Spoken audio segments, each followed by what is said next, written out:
আজকে সকালে সাসপেন্ডে চায়ের বদল মোম পুটিং গরম করবো, আর রাত 11টার দিকে যাই করে এগ রোল খাবো। কোনো জীবনে ভাবিছিলি না খুঁড়ে। তাহলে চলো খুঁড়ে আজকের উল্টা পাল্টা মিনি ব্লগটা প্রথম দিন শুরু করা যাক।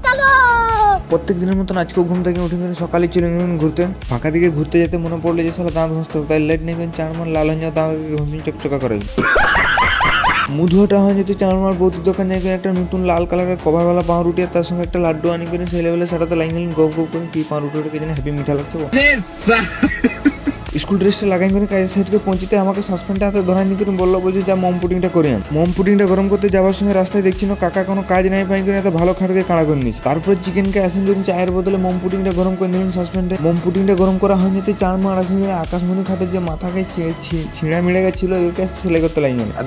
মোম পুডিং করাটা হয় যেতে আর লেট নেই করে চার মার পালিশ মেশিনটা ধরে করে যেটা মোম পুডিং করে দিলেন ওকে ঘষে উঠাই নিলেন। টেকনোলজিটা একবার ভাবো, মোম পুডিং করো আর মোম পুডিং ঘষে উঠাই নিল। টেকনোলজি মোম পুডিংটা ঘষে উঠানো হয় যেতে মুখে আতঙ্কবাদী মতন গামছাটা বাঁধে নিয়ে করে পুরো গোটা খাটটাকে পালিশ মারতে লাগিয়ে লেগ বোর্ডটা। কি আর করবো খুড়ার, আমার তো মন ভাঙে গেছে, সেই জন্য মনটাকে নিয়ে জোড়া লাগাই পারি করে খাটটাকে ফ্লাশ করে দিন করে জোড়া লাগাতে লাগিয়ে গেলেন। ডিপ্রেশন শিলার মারাটা শিলাতে যাইবেন দেখছি না ভুজা ছিল না, তার লেট নেই চার মাস যাইবেন বৌদির দোকানে 2 প্যাকেট ভুজা নিয়ে চলে এলেন। ভুজা আনি হাফশো গাড়ি বসে করে এক বাটি ভুজা তার সঙ্গে আলু ঝোলটা দিন করে সেই লেভেলের সারাতে লাগিয়ে গেলেন। মাসিরা নিজেরও টেস্ট হবে না একটা কথা হলো, তাহলে আলু ঝোল সেই লেভেলের টেস্ট। ও তারপরে মনের জায়গায় খাটটাকে জোড়া লাগা হয় যাতে কলম ধরা স্টাইলে তুলিটাকে ধরি করে শিলাটা মারতে লাগিয়ে গেলেন। তো পুকুরে খাওয়ার সময়টা হতে আসেন করে ভেড়ো আলুর ঘেন্ট আর তার সঙ্গে এক থালা ভাত নিয়ে করে আর লঙ্কা দিন করে সেই লেভেলে সারাতে লাগিয়ে গেলেন গপ গপ গপ করে। পুকুরেরা খাওয়া হয় যাতে 2 ঘন্টা হালকা পাতলা রেসে নিয়ে করে নতুন বহু মতন ঘন্টাটা নিয়ে করে সোজা চলে এলেন ডিউটি করতে। কাজ সাইডকে পৌঁছে নিয়ে করে মুখে আতঙ্কবাদী মতন গামছাটা বাঁধে করে পালিশ মেশিনটা ধরে করে বাজুকায় পালিশ মারতে লাগিয়ে গেলেন। বাজুকা পালিশ মারা হয়ে যেতে আর লেট নেই করে চার মার কলম ধরে স্টাইলে তুলিটা ধরে করে সেই বাজুকায় আরো সিলার মারতে লাগিয়ে গেলেন।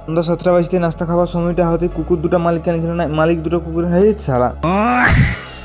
তারপর আর লেট নেই করে কুকুরের মতন হাত বাদ দিন করে মুখেই কামড়ে কামড়ে বিস্কুটটা সাটাই নিলেন। রাত 10:30টার সময় কাজটা ছুটি হতে গোপালটার সঙ্গে সজা চলে গেলেন রেস্টুরেন্টকে। বিরিয়ানি ছিল না, এগ রোল খাওয়ার জন্য।